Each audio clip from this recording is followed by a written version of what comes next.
The machine is the Fisher F22. I've been fortunate enough to get a hold of one a bit early. We all like to get hold of new toys a bit early. First thing we've got to do is put the batteries in. So we slide that little cover off.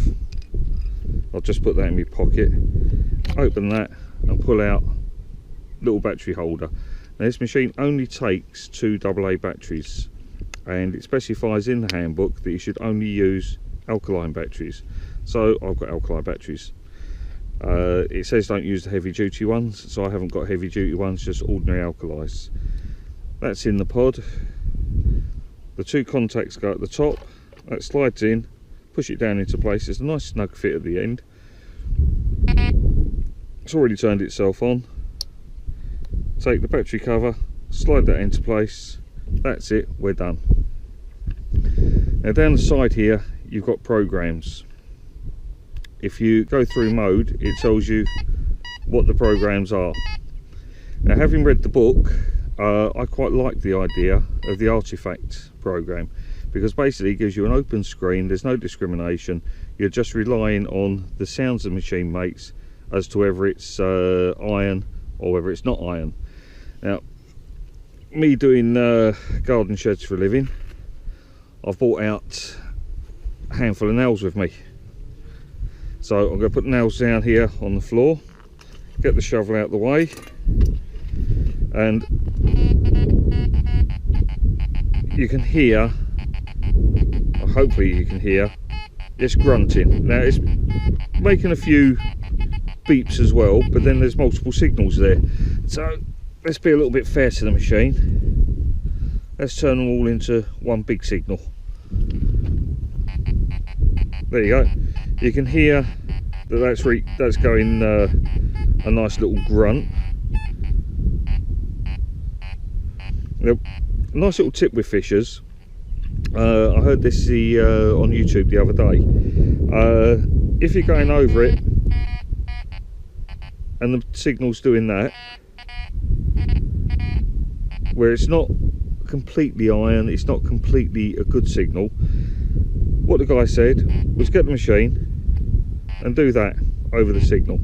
Now if it only grunts or if it doesn't make any noise at all, it's iron, simple as. We've got a little VDI here that's given us an indication. It's telling us 14. Yeah, it's bouncing around when I do that. Pump over it. Yeah, it settles itself down to a 4, a 2, a 4. Yeah, it's all low numbers, obviously iron. We know it's iron, we can see it's iron. The ferrous indicator lit up then. Yeah, you see it there, the ferrous is alight. And the depth, well, the depth bars are 3 inches, or up to 3 inches, up to 6 inches, or 6 inches plus. Go through the menu.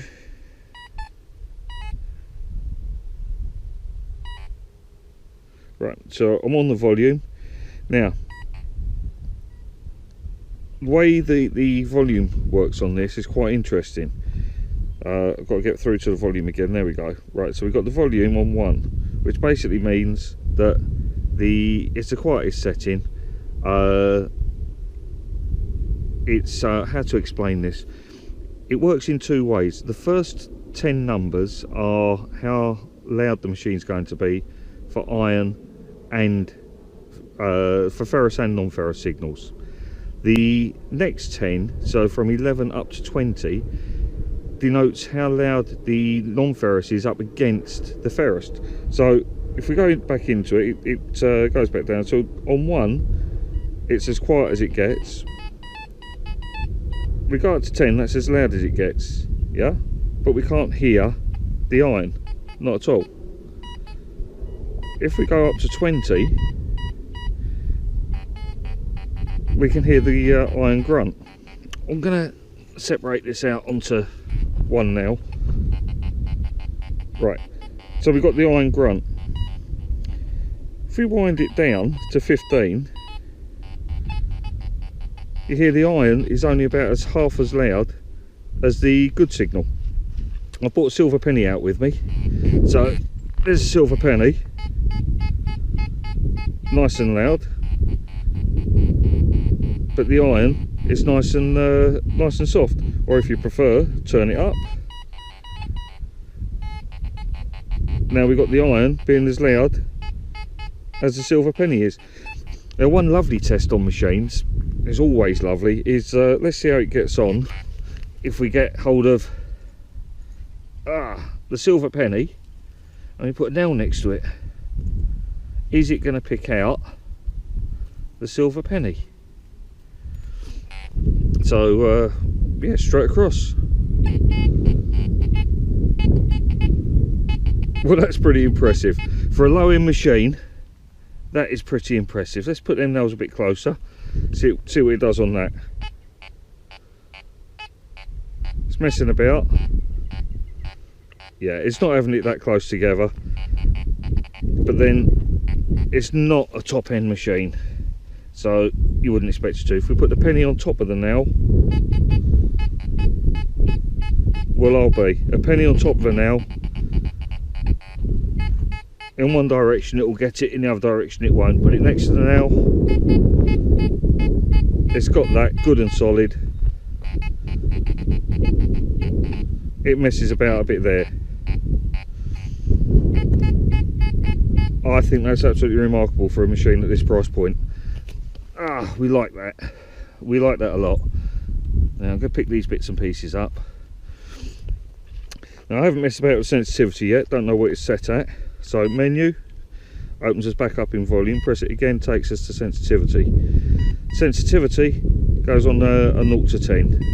Yeah. Don't know how sensitive we can run it, so let's run it on a 10 and see how unstable it is at 10.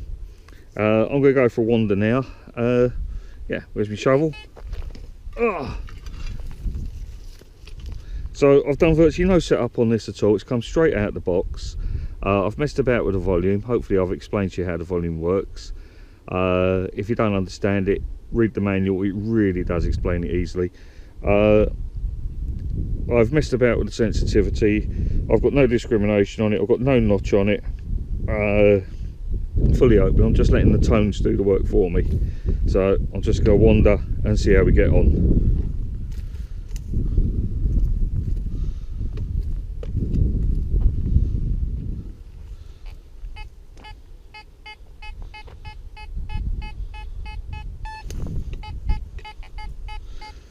So we've got a nice solid reading there.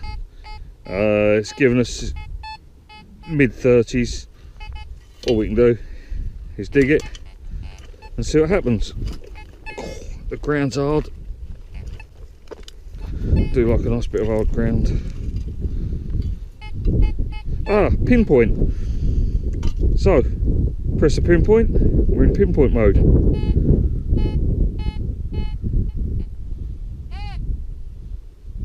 I see, we've got to hold it.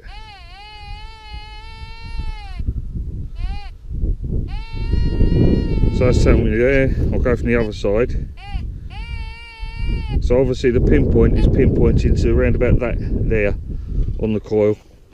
So I've just missed it.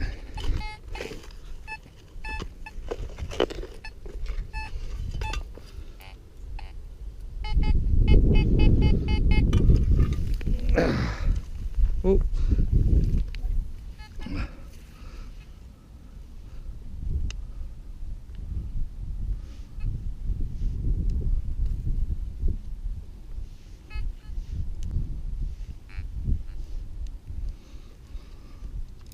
Not doing very well here.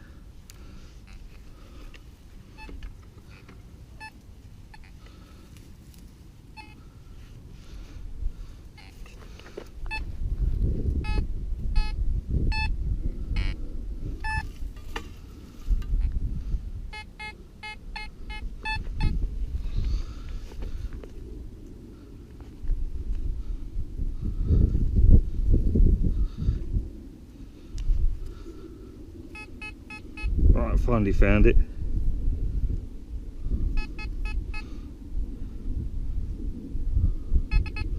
It's just a bit of tin foil, nothing exciting. But we know the machine's working.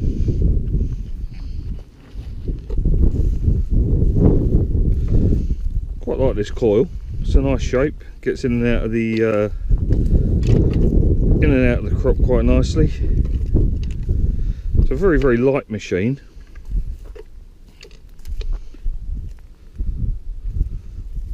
Doesn't feel like it's falling apart in your hands. Feels solid. It's good and stiff. Every bloke likes something a bit stiff in their hands.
There we go.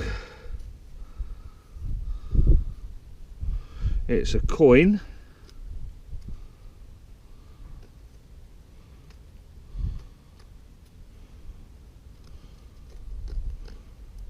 I can't really see what the coin is. Ah.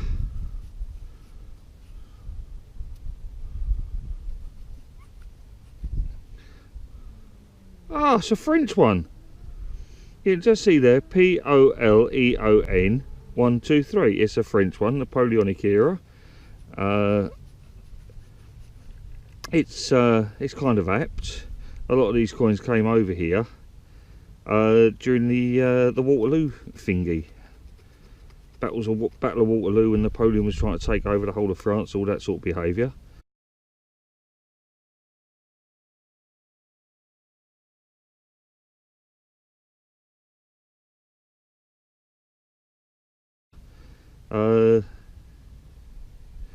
Should be a date at the bottom here, so let's give that a bit of spit and a bit of rub.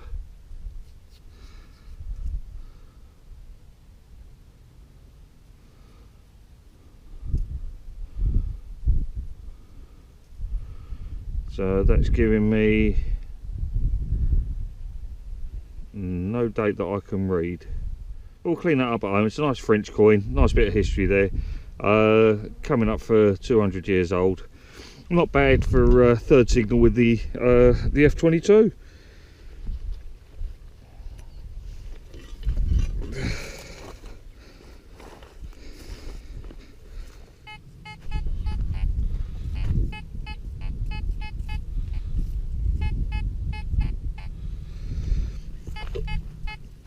Although this machine's giving a bit of an iron grunt on this at some angles, I'm going to dig it out because I like the signal. It's registering up between sort of like 25, 35 ish. Oh, maybe I'm not going to dig it out, that is hard. Right, let's put that down.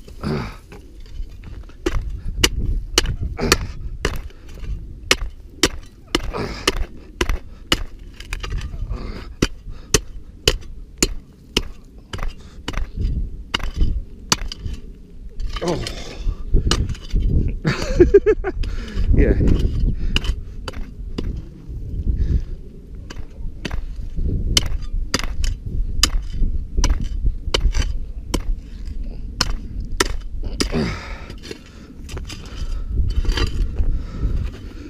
Eventually this hard crust will give way and I will succeed.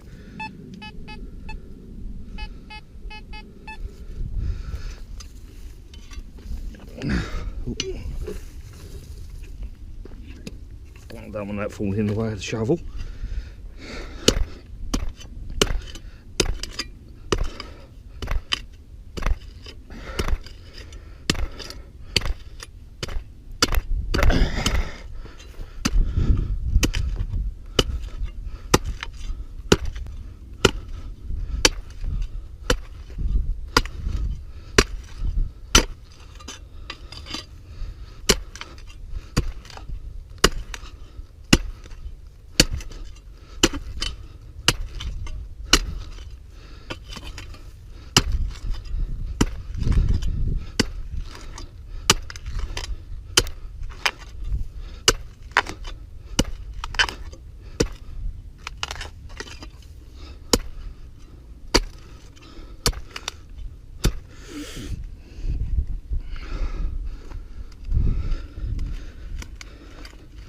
That's it, we're through the hard crust.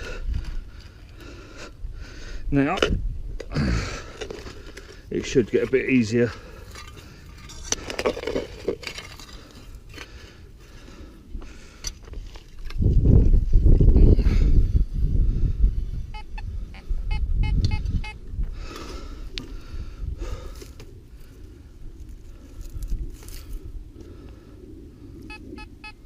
So it's in here somewhere.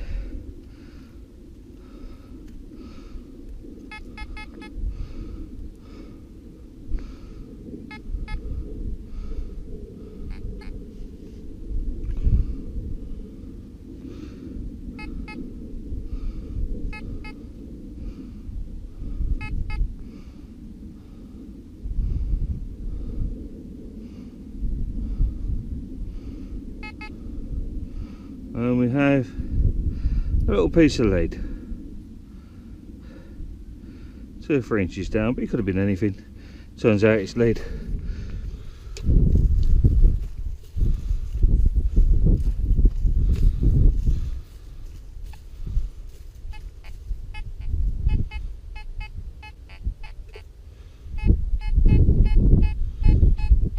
It's jumping around a bit more. Reading anything from 18 up to about 46.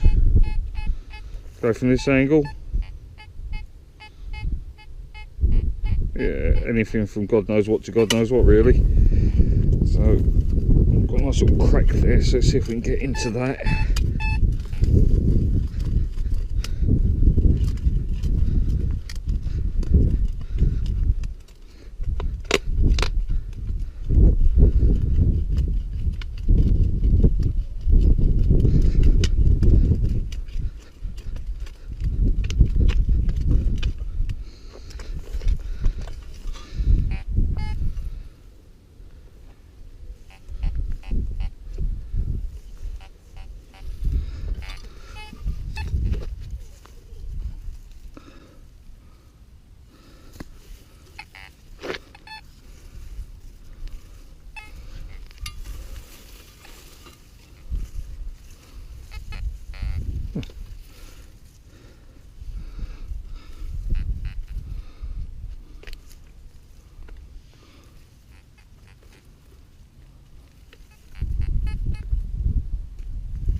What on earth? Oh, I can just feel something there. Okay, so the F22 is working at 7.4 something megahertz, kilohertz even, and people say that low frequencies can't find small stuff. I mean, alright, that was only a couple of inches down, but we're not talking about a high-end machine. We're talking definitely in the beginner's class, but you can find something that small. I think that shows you, yes, the machine can do it.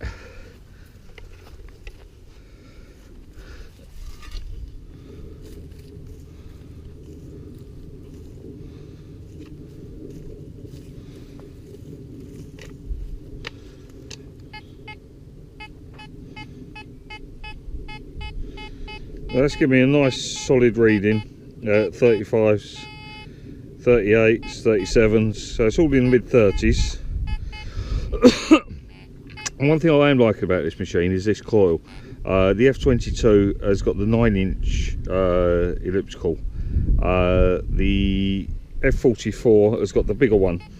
I can see that being an advantage with this machine, but if you look at the conditions I'm detecting in at the moment, yeah, you need a nice little coil to get in there, just go up and down the tracks, yeah, and this one's doing the trick really nicely. It's nice and accurate, it's finding the stuff, it's sensitive enough. I think the machine is punching pretty much above its weight. I'm just going to get this out. Oh.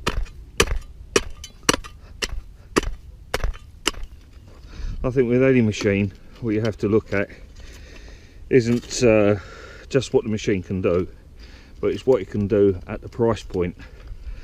And the price point this will be going out at, well, it's an awful lot of performance for your money. It'd be really, really handy though if Fisher could fit it with an auger, because this ground is incredibly nasty.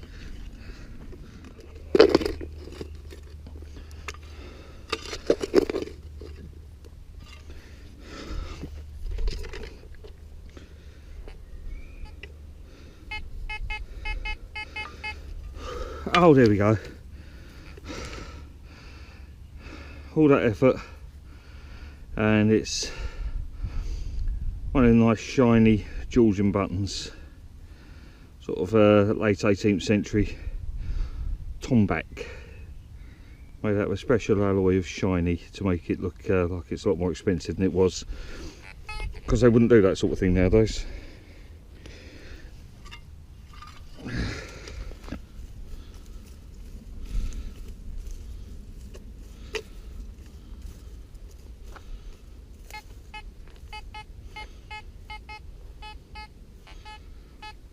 Now this is reading up 36s, 37s again, which is pretty much what that tombac button did.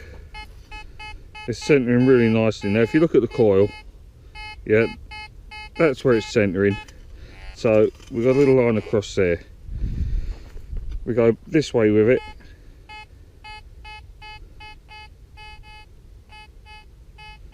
Doing it that way, we're going to need a little line across there. That little dot in the middle there is pretty much where the fine should be. So if we go into pinpoint mode,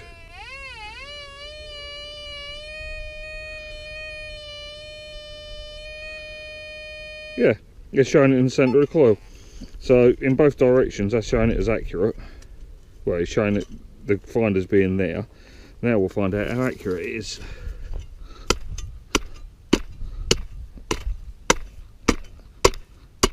This will be my last one of the night.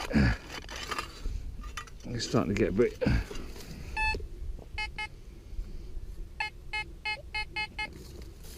bit dark. We're losing the light pretty quickly.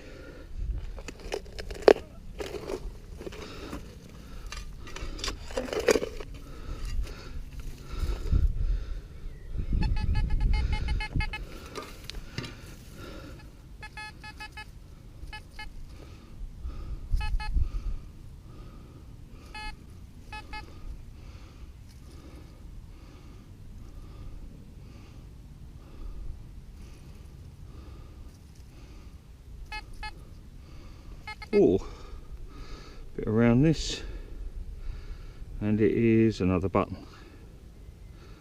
I think. Yeah, I can feel it on the back. Feels like a button. On the front, there's nothing. Oh, hang on. Now I said this should be the last signal of the day. I've had this thing for many years. If you find a Victorian 4-hole button, then pretty much that's your day over. Your day never recovers. And well, it would seem that what I've got is a Victorian 4-hole button. Time to go home. Well, I decided I'd carry on, because I'm like that. We've got another little signal there. It's a nice one around 44, 45. I know I shouldn't dig it because, well, you know, I found a 4-hole button. So once you found a 4-hole button, we all know it's time to go home. But can't leave it there, can I?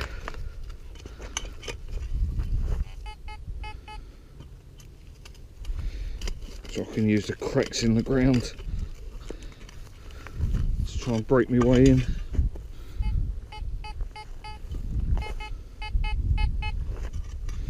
Don't look like it.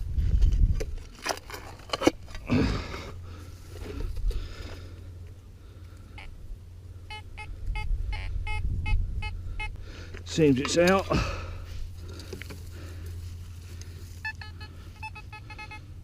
Hang on.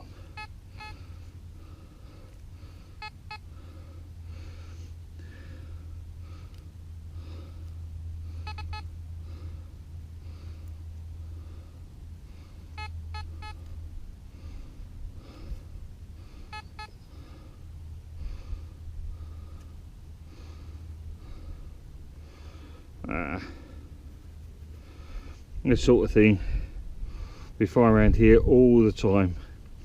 It's a bit of bronze. It's World War II, and it's anti-aircraft shrapnel. That's a small piece. We find lots and lots of it, much bigger than this. Wow, have a look at that sunset.